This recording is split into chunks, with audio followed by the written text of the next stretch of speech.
Welcome to 7 news Telugu. నేను సుధా. బులెటిన్ల ముందుగా headlines.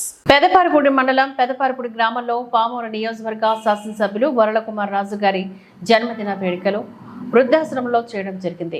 వృద్ధాశ్రమంలోని సుమారు 150 మందికి ఆహార పొట్లాలు పంపిణీ చేయడం జరిగింది. వారి సమక్షంలో కేక్ కటింగ్ చేసి కుమార్ రాజా గారికి జన్మదిన శుభాకాంక్షలు తెలియజేశారు. ఈ జన్మదినం కార్యక్రమం భూషణ గల్ల వాస్తవ్యులు సురేష్ స్పన్ పైప్స్ అధినేత శ్రీ పోలిశెట్టి నాగ సురేష్ గారి ఆధ్వర్యంలోని చేయడం జరిగింది.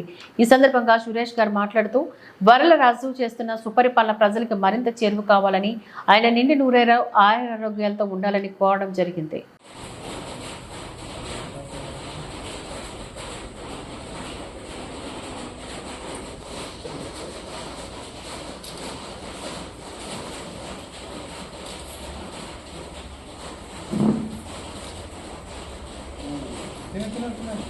అంతలో పెట్టి మీరు కూడా అంతలో పెట్టి